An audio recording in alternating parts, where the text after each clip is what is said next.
Good morning all of you. Previous class में अपन ने पढ़ा था ग्लाइकोजन को कैसे फॉर्म करते हैं, राइट। ग्लाइकोजेनेसिस की क्रिया पढ़ी थी कि कैसे ग्लाइकोजन बन रहा है ग्लूकोज से, राइट। अब हमारा टॉपिक है ग्लाइकोजिनोलाइसिस।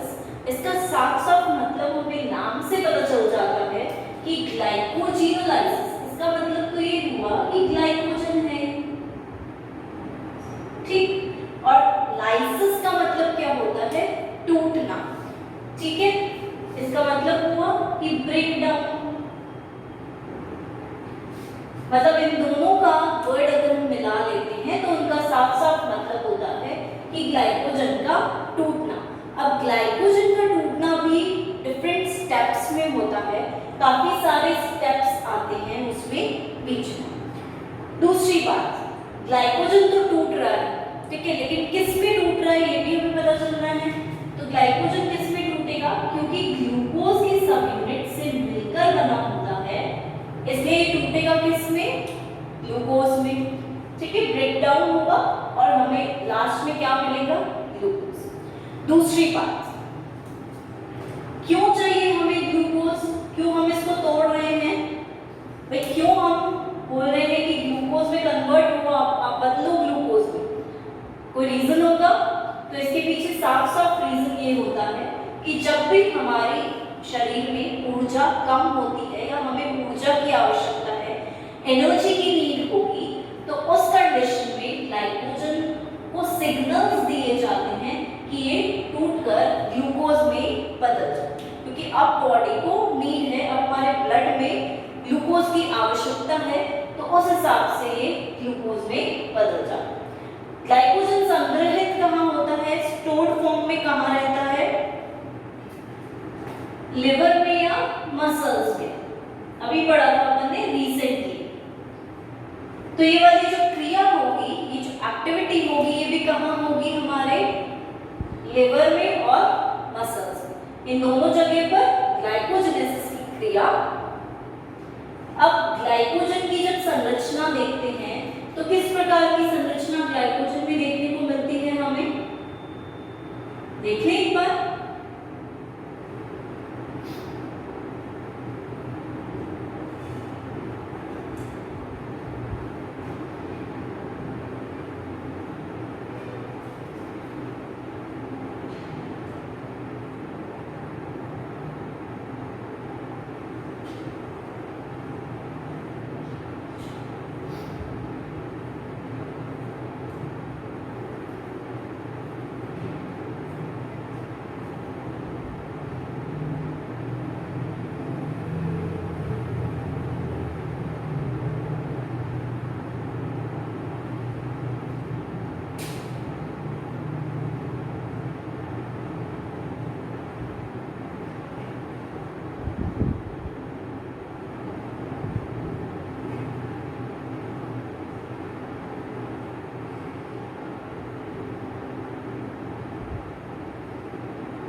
हमें क्या करना है? बॉन्डिंग करनी है।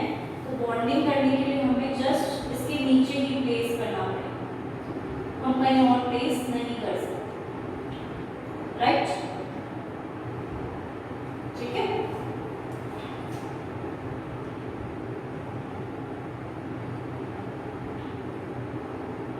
तो इस तरह से यहाँ पे क्या है? ग्लूकोज के यूनिट्स स्ट्रेट लाइन में अटैच है, और हमने बोला था ये जो लिंकेज होते हैं ये 1,4 लिंकेज होते हैं जो कि स्ट्रेट चेन में उपस्थित है, ठीक है। अब हमें सबको पता है हमें ऊपर CH2OH आएगा, यहाँ OH आएगा, यहाँ पे OH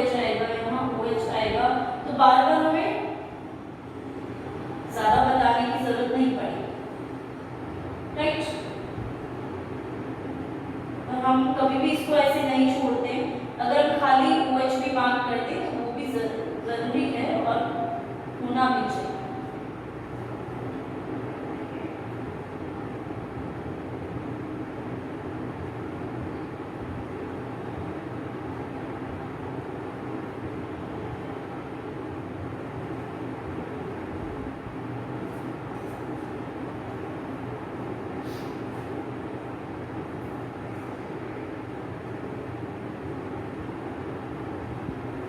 ठीक है, इस तरह से प्रेजेंट। ठीक है, अब जो ऊपर और नीचे वाली चेन के बीच में बॉन्ड बनेगा उसे हम बोलेंगे ब्रांचिंग। ठीक है, दोनों के बीच में ब्रांचिंग हो रही है और वो बॉन्ड बनता है, जैसे ये तो हमने बोला 1,4 के बीच में है, ये 1 कार्बन, ये 4th कार्बन, लेकिन यहाँ पे बॉन्ड कैसे बनेगा 1 और 6 कार्बन के बीच में, तो यहाँ से इस तरह से बॉन्डिंग। ठीक है, यहाँ पे इस तरह से अटैच होगा, तो इस चीज को हम फिर ग्लाइकोजन का नाम दे देंगे। तो ये ग्लाइकोजन में याद रखना एक चीज 1,6 ग्लाइकोसिडिक बॉन्ड भी होता है और 1,4 ग्लाइकोसिडिक बॉन्ड भी यहाँ देखने को मिलता है। 1,4 और 1,6 लिंकेज होता है। और एक चीज और ध्यान रखना, यहाँ पर ध्यान रखने वाली बात है कि यहाँ पर क्योंकि ये चीज हमें याद रखनी है और इनके अकॉर्डिंगली यहाँ पर ही एंजाइम्स जो होंगे वो यहाँ पर आकर वर्क करेंगे। ठीक है, तो कौन से लिंकेज पे वर्क कर रहे हैं एंजाइम, ये हमें ध्यान में रखना पड़ेगा। तो ये चीज क्लियर है कि ग्लाइकोजन की संरचना कैसे होती है और कैसे लेयर्स अटैच्ड रहती है। ठीक है, यहाँ जरूरी है 3 ही हो ग्लूकोज, बहुत सारी लंबी चेन उपस्थित रहे। ठीक है, तो ये चीज हमें क्लियर है कि कहाँ हो रही है क्रिया, लिवर या मसल्स में हो रही है। क्यों हो रही है, क्योंकि ग्लूकोज की आवश्यकता है, नेसेसरी है ग्लूकोज, और ग्लाइकोजन के टूटने से हमें ग्लूकोज मिल जाए। अब वहां पर कुछ एंजाइम्स भी ऐसे होंगे जो इसे प्रेरित करेंगे और इसे ब्रेक डाउन करने में हेल्प करेंगे, टूटने में हेल्प करेंगे, जो टूट के लिवर और मसल्स में ग्लूकोज बनाएगा और फिर वो ब्लड में रक्त प्रवाह में प्रवेश कर जाएगा ग्लूकोज। ठीक है, तो ये है ग्लाइकोजीनोलाइसिस। अब देख लेते हैं, हम इस एक्टिविटी को 3 स्टेप्स में स्टडी करेंगे। ठीक है, 3 स्टेप्स में इस एक्टिविटी को हम देखेंगे। सबसे पहला स्टेप देखते हैं,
ठीक है, ये ग्लाइकोजन की श्रृंखला है।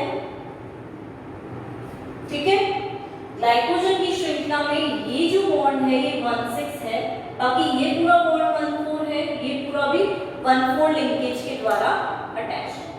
ठीक है, सेकेंड स्टेप में हमने क्या देखा है कि यहाँ पे सारे ग्लूकोज यूनिट्स बराबर हैं, 12 ही हैं, यहाँ पे 7 थे, एक रिमूव हो गया, एक यहाँ से हट गया। वो चीज भी हम देखेंगे कि कैसे हटा तीसरे स्टेप में।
ठीक है, इस तरह की क्रिया हमें यहाँ देखने को मिलेगी। अब हम एक बार एंजाइम्स के बेसिस पर, एंजाइम के आधार पर देखते हैं।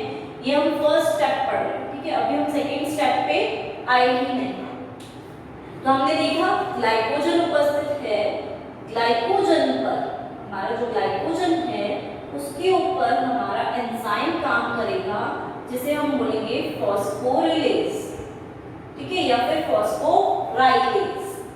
ठीक है, ये एंजाइम यहाँ पर वर्क करेगा। अब इसके कारण, क्योंकि ये एन ग्लाइकोजन के यूनिट्स थे, ठीक है, और इसने वर्क कहाँ किया, 1,4 लिंकेज पे, तो उसके कारण क्या हो जाएगा, जो हमें ग्लाइकोजन मिलेंगे वो कैसे मिलेंगे, ग्लाइकोजन n-1 मतलब एक कम हो गया प्लस ग्लूकोज 1 फॉस्फेट। ठीक है, इस तरह की क्रिया हमें देखने को मिलेगी। अब हम बोल रहे हैं इस चीज को हम बाद में लेंगे, ठीक है, इस पे अभी हमें ध्यान ही नहीं देना है, हमें ध्यान देना है इस वाले स्टेप। ठीक है, ये जो ग्लाइकोजन हमें मिला है, ये जो ग्लाइकोजन हमें मिला है, ठीक है, ये वाला पार्ट, इस पे हम बोलेंगे कि कौन सा एंजाइम वर्क करेगा, ग्लूकोज ट्रांसफरेज।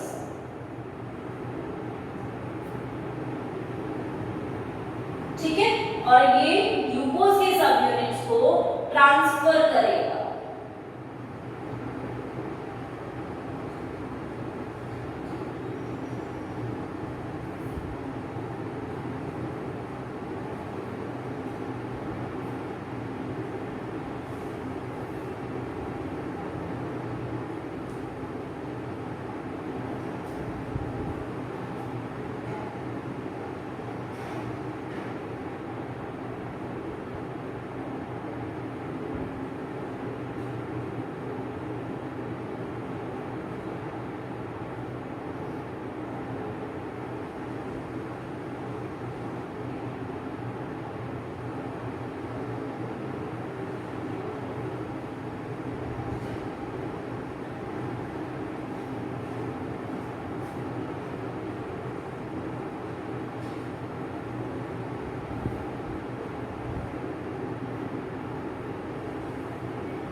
ठीक है, एक बार वापस से देख लेते हैं एक्टिविटी क्या चल रही है। यहाँ पर ग्लाइकोजन था हमारे पास और इसी के साथ H3PO4 भी उपस्थित, ठीक है। फॉस्फोराइलेज आया, फॉस्फोराइलेज ने क्या किया, 1,4 लिंकेज पे अटैक किया। क्लियर, फॉस्फोराइलेज ने हमारे 1,4 लिंकेज पे यहाँ पर अटैक किया, ठीक है, जो ब्रांचिंग एंजाइम के साथ अटैच था। और 1,4 लिंकेज पे अटैक करने के बाद क्या हुआ, ग्लाइकोजन N पहले था, अब N-1 वाला हो गया, मतलब ग्लूकोज के जो सब यूनिट्स थे वो वहां पर कम हो गए।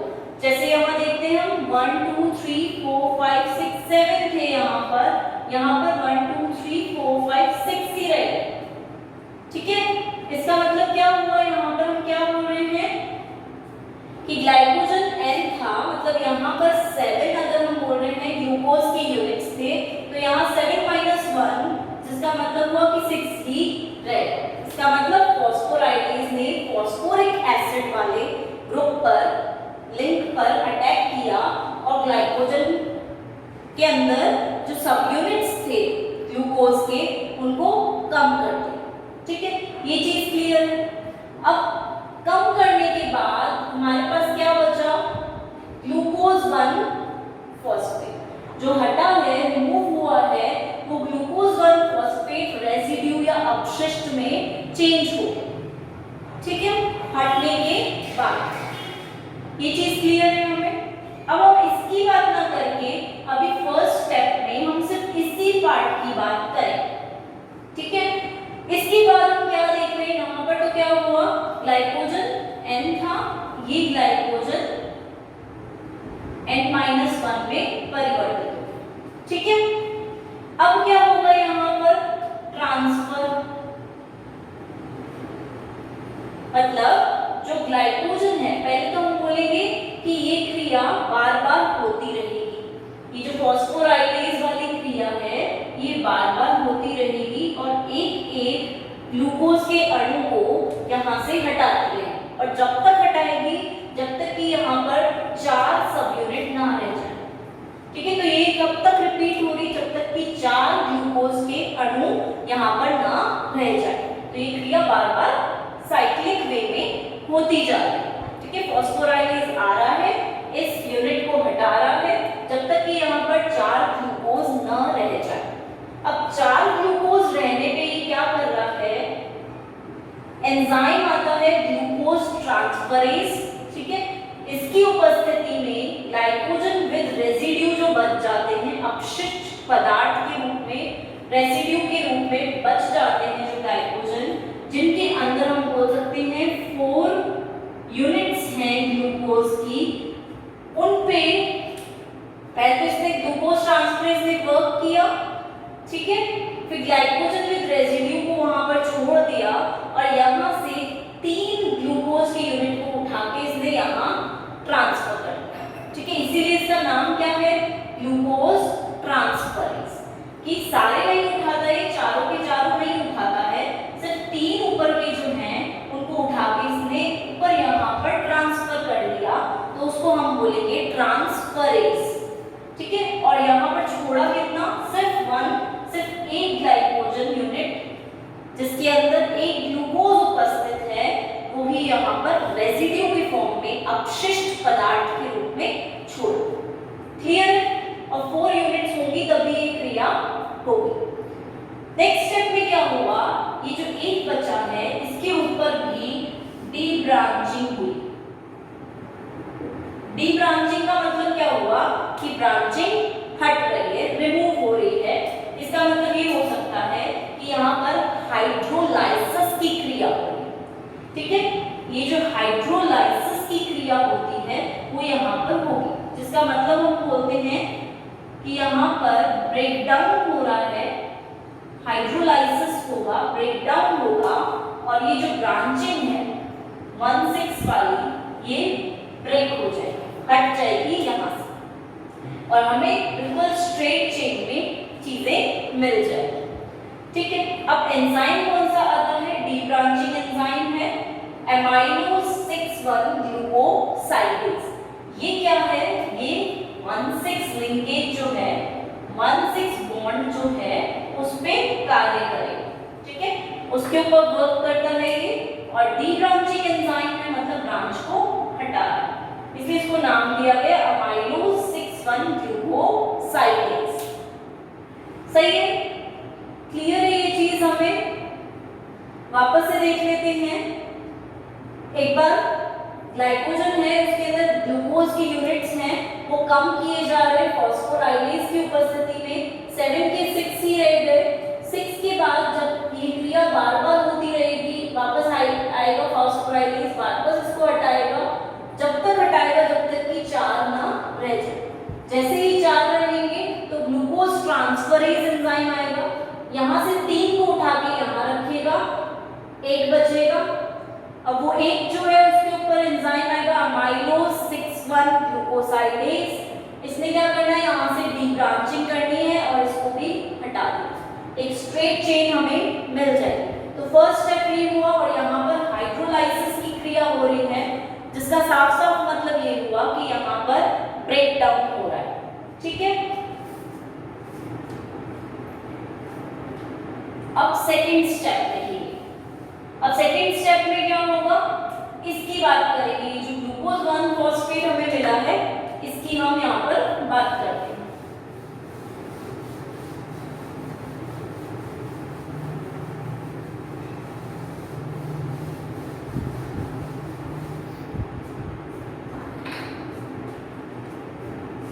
दूसरा स्टेप, ग्लूकोज 1 फॉस्फेट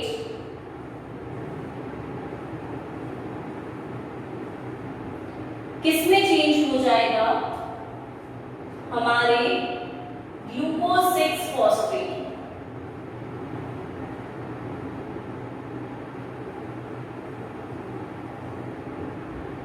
ठीक है, 1 फॉस्फेट 6 फॉस्फेट में बदल जाएगा।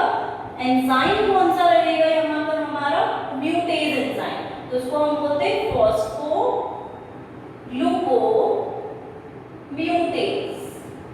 इस एंजाइम की उपस्थिति में 1 फॉस्फेट 6 फॉस्फेट में बदल रहा है। अब स्ट्रक्चर वाइज देख लेते हैं किस तरह से बदल रहा है।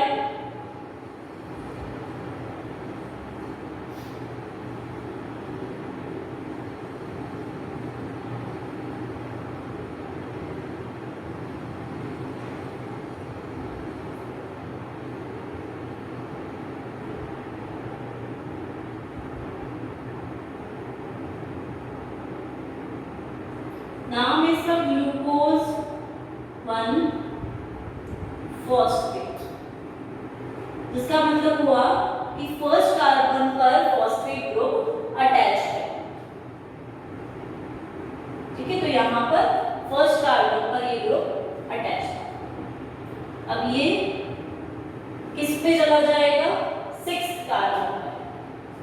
तो यहाँ पर फॉस्फोग्लूकोम्यूटेज की उपस्थिति में ये बदल जाता है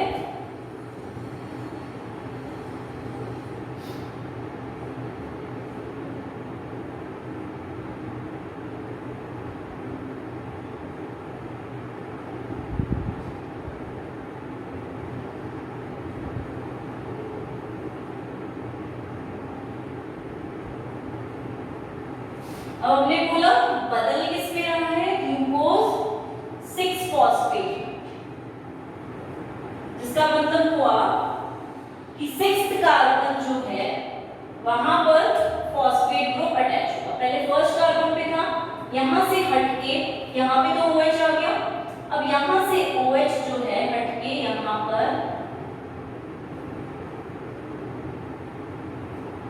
हमारा फॉस्फेट ग्रुप जो है आ जाए। तो एंजाइम हो गया फॉस्फोग्लूकोम्यूटेज। ठीक है, फर्स्ट कार्बन से 6th कार्बन पर प्लेस कर दिया।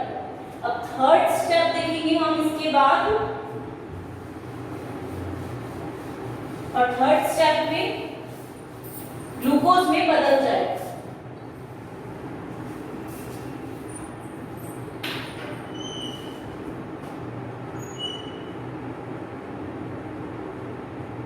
ग्लूकोज 6 फॉस्फेट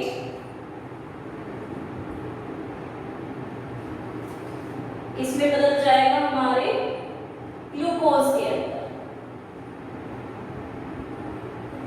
संरचना देख लेते हैं।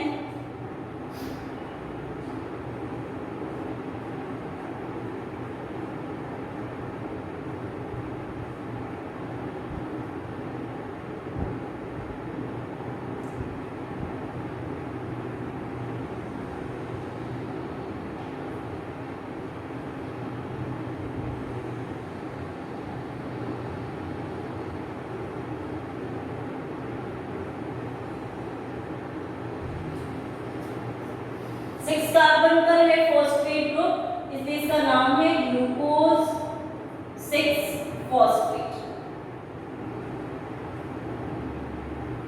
बदल रहा है ये ग्लूकोज में, तो ग्लूकोज में बदलने के लिए क्या करना होगा,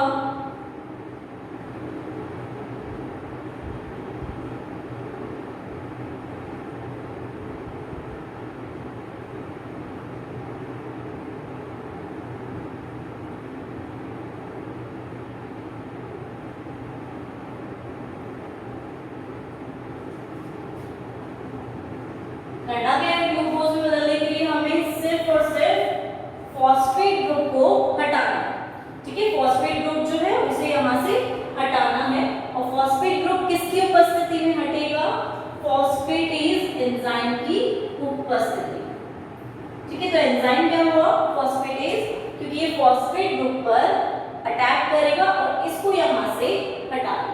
तो ग्लूकोज मिल गया हमें, और इसी के साथ यहाँ पर फॉस्फोरिक एसिड भी मिल जाता है, ठीक है। अलग हो गया क्योंकि वो, इसे फॉस्फोरिक एसिड भी अलग से मिलता है, तो हमें मिल गया ग्लूकोज।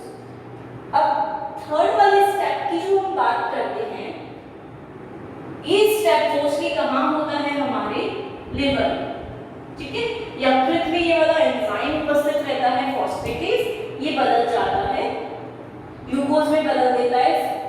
लेकिन मसल्स में जो हम देखते हैं, हमारी मांसपेशियों में भी, क्योंकि हम बोल रहे हैं ये क्रिया होती है, तो मसल्स में ये इसी अवस्था में उपस्थित रहता है, ग्लूकोज 6 फॉस्फेट के रूप में ही रहता है, और मसल्स में ये ग्लाइकोलाइसिस में एंटर कर जाता है ऐसे के ऐसे, और एनर्जी देता है, ठीक है। हमने देखा था सेकेंड प्रोडक्ट जो था ग्लाइकोलाइसिस का, वो यही था ग्लूकोज 6 फॉस्फेट, और ये यहाँ से ग्लाइकोलाइसिस में मसल्स में उपस्थित होता है, क्योंकि तो यहाँ से ग्लाइकोलाइसिस में आसानी से एंटर कर जाता है। लेकिन लिवर में दूसरी क्रिया होती है और ये ग्लूकोज में परिवर्तित करता है। तो इस तरह से हमें ग्लाइकोजन से ग्लूकोज मिल रहा है, उल्टी क्रिया हो रही है बिल्कुल फॉर्मेशन की, जो हमने पढ़ा था ग्लाइकोजेनेसिस, उससे जस्ट रिवर्स प्रोसेस है, जस्ट उल्टी प्रोसेस है ना, और इससे हमें ग्लूकोज मिल रहा है।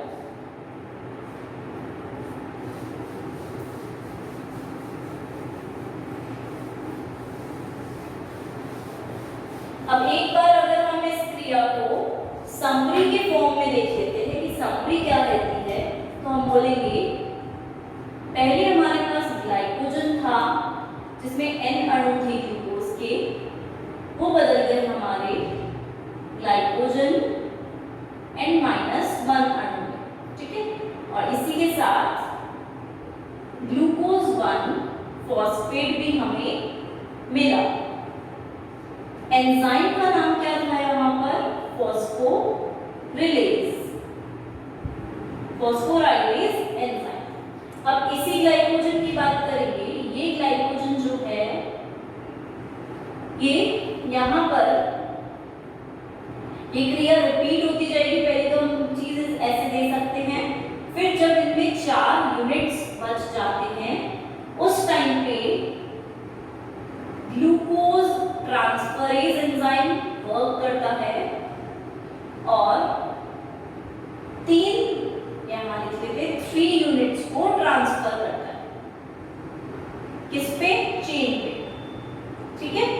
3 यूनिट्स ट्रांसफर करने के बाद ग्लाइकोजन रेसिड्यू बच जाता है, जिसमें सिर्फ 1 यूनिट ही ग्लूकोज का बचता है, ठीक है, अपशिष्ट। अब यहाँ ग्लाइकोजन रेसिड्यू में क्या देखेंगे हम, डीब्रांचिंग एंजाइम आता है जिसका नाम है हमारा अमाइलोज 6,1 ग्लूकोसाइडेज, ठीक है। उसकी उपस्थिति में क्या हो जाती है, डीब्रांचिंग हो जाती है, या हम बोल सकते हैं हाइड्रोलाइसिस हो जाती है, ठीक है। और यहां से 1,6 वाला जो बॉन्ड होता है वो हट जाता है।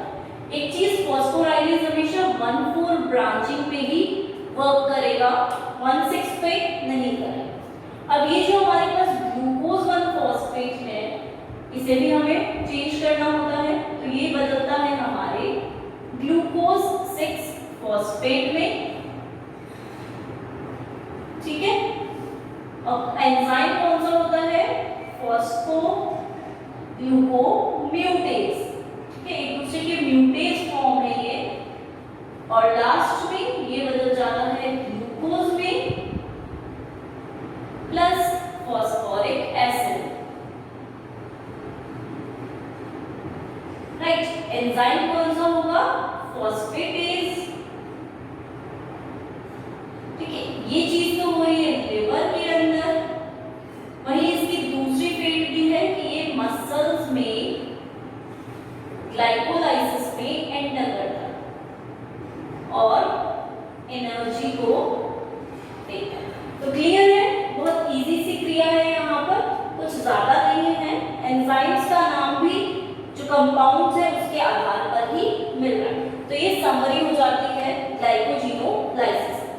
तो जब हमारे पास क्वेश्चन आता है, एक क्वेश्चन आता है कि आप इंटर कन्वर्जन बताओ लिवर और मसल्स में ग्लाइकोजन और ग्लूकोज का, तो अगर इंटर कन्वर्जन पूछा है ग्लाइकोजन और ग्लूकोज के बीच में, तो आप दोनों क्रियाएं बताएंगे, ग्लाइकोजिनोलाइसिस भी बताएंगे, ठीक है, कि ग्लाइकोजन ग्लूकोज में बदल रहा है और ग्लूकोज का फॉर्मेशन करके कैसे वो ग्लाइकोजन में बदल रहा है, तो ग्लाइकोजेनेसिस भी बताएंगे।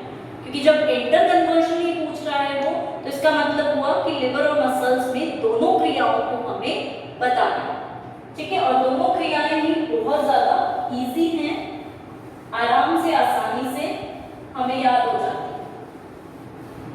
ज्यादा कुछ नहीं है दोनों में। तो इंटर कन्वर्जन में दोनों आई, जैसे अगर मैं लिखती हूँ यहाँ पर कि क्वेश्चन है state the interconversion mechanism of glucose and glycogen in liver and muscles, ठीक है। ये क्वेश्चन है, इंटरकन्वर्जन मैकेनिज्म बताना है, ग्लूकोज ग्लाइकोजन में कैसे परिवर्तित होता है, ग्लाइकोजन ग्लूकोज। तो आंसर जब हम लिखेंगे तो हम दोनों क्रियाओं को बताएंगे। सबसे पहले तो ग्लाइकोजेनेसिस को, इसका मतलब हुआ कि ग्लूकोज से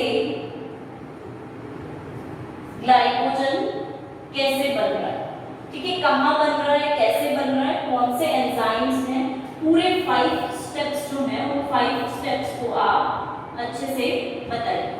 और दूसरा पार्ट इसका होगा ग्लाइकोजिनोलाइसिस, जिसके अंदर आप बताएंगे ग्लाइकोजन से ग्लूकोज में परिवर्तन कैसे हो रहा है।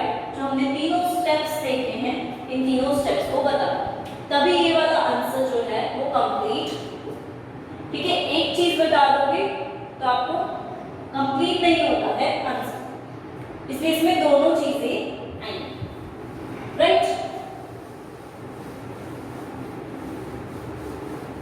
अब एक चीज और जो हम देख लेते हैं कि ग्लाइकोजिनोलाइसिस में हार्मोनल कंट्रोल किस प्रकार से होता है।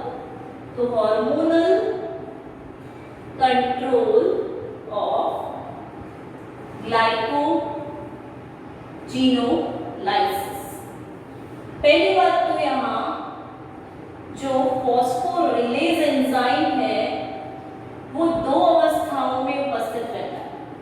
एक होता है फॉस्फोरिलेज ए, एक होता है फॉस्फोरिलेज बी। ए जो है ये हमारा एक्टिव है, सक्रिय एंजाइम, और जो बी जो है ये हमारा इनएक्टिव एंजाइम है, या इसे हम असक्रिय एंजाइम भी कह सकते हैं। Clear? Phosphorylase A and phosphorylase B, active and active enzyme. दूसरी चीज, अब ये दोनों एक दूसरे में कन्वर्ट हो सकते हैं, ठीक है। एक्टिव जो है ए जो है वो बी में जा सकता है, बी ए में कन्वर्ट हो सकता है, दोनों एक दूसरे में बदल सकते हैं। पर कैसे बदलेंगे ये एक चीज जो है वो बहुत मायने रखती है। तो हम बोलेंगे कि हमें कन्वर्ट क्या करना है, बी को ए में एक्टिव करना है इसे, ताकि ये वाली जो क्रिया है ग्लाइकोजेनेसिस की, इसे हम बढ़ा सके या इसे सक्रिय कर सके, एक्टिव कर सके,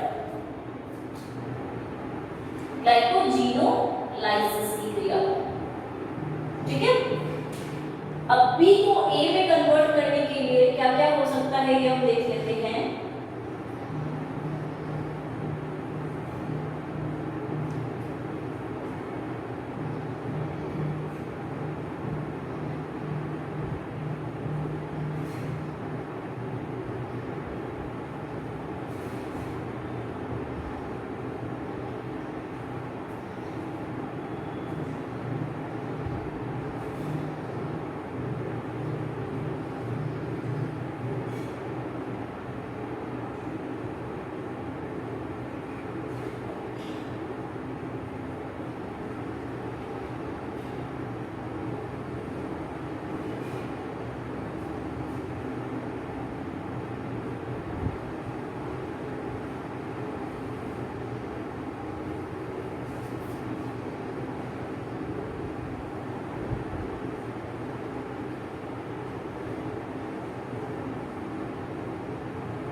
चीज और जो देखने लायक है वो ये है,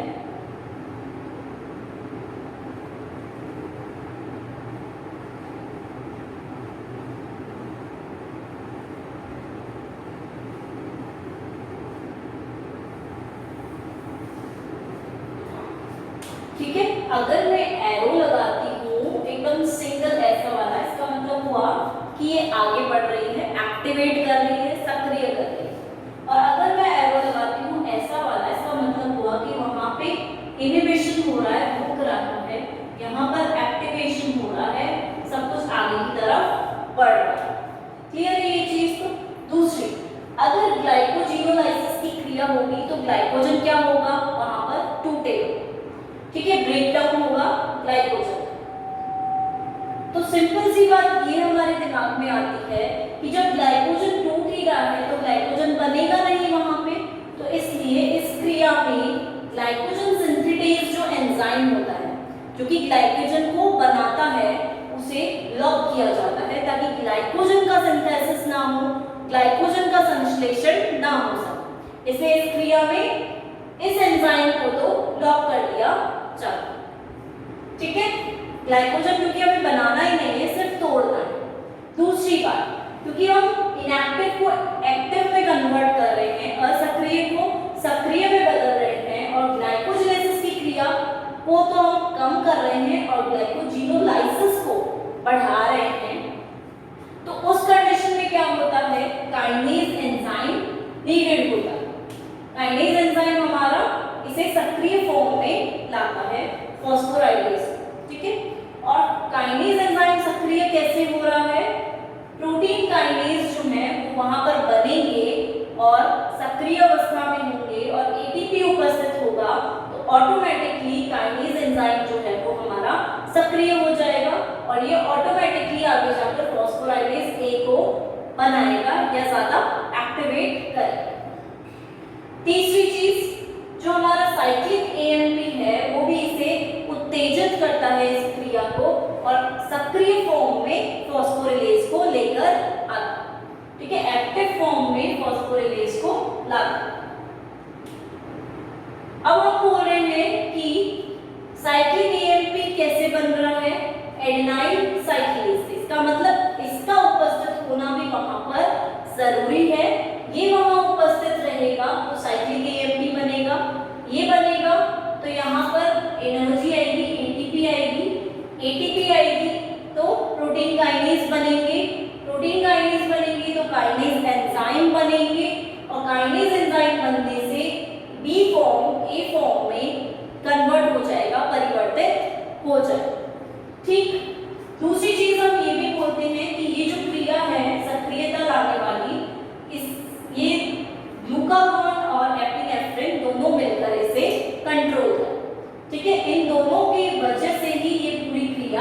हो रही है, ये सारे स्टेप्स हो रहे हैं, ठीक है। और अगर हम नॉर्मली बात करते हैं तो इंसुलिन का वर्क क्या होता है कि ब्लड लेवल को मेंटेन करना, ये वर्क होता है इंसुलिन का, ब्लड लेवल को मेंटेन करना। तो ये क्या करता है, ब्लड में जो ग्लूकोज का लेवल होता है, ग्लूकोज में ब्लड लेवल को मेंटेन करता है, तो ग्लूकोज जो होता है उसे ग्लाइकोजन में परिवर्तित कर देता है।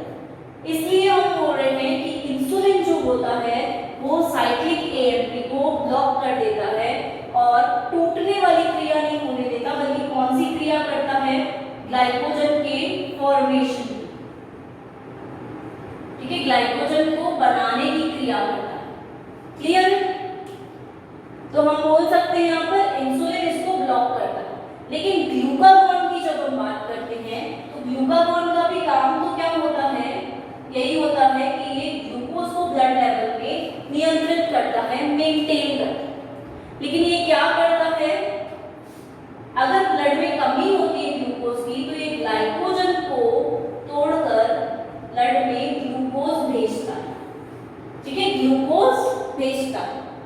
तो ग्लूकोज कैसे भेजेगा, ऑब्वियस सी बात है, इस क्रिया को बढ़ाकर। इसलिए हम बोल रहे हैं कि ग्लूकागॉन और एपिनेफ्रिन मिलकर इस क्रिया को बढ़ाते हैं और सक्रिय फॉस्फोरिलेज बनाते। इसी के कारण पूरी एक्टिविटी शुरू होती है और सारी क्रियाएं होती हैं।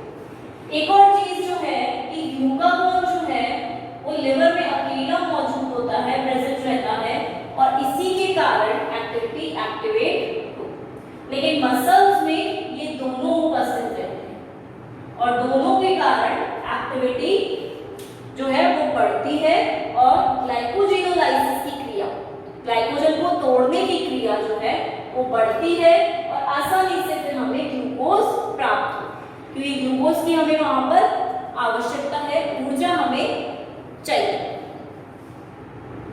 तो इस तरह से ग्लाइकोजेनेसिस ग्लाइकोजेनोलाइसिस से जस्ट अपोजिट है।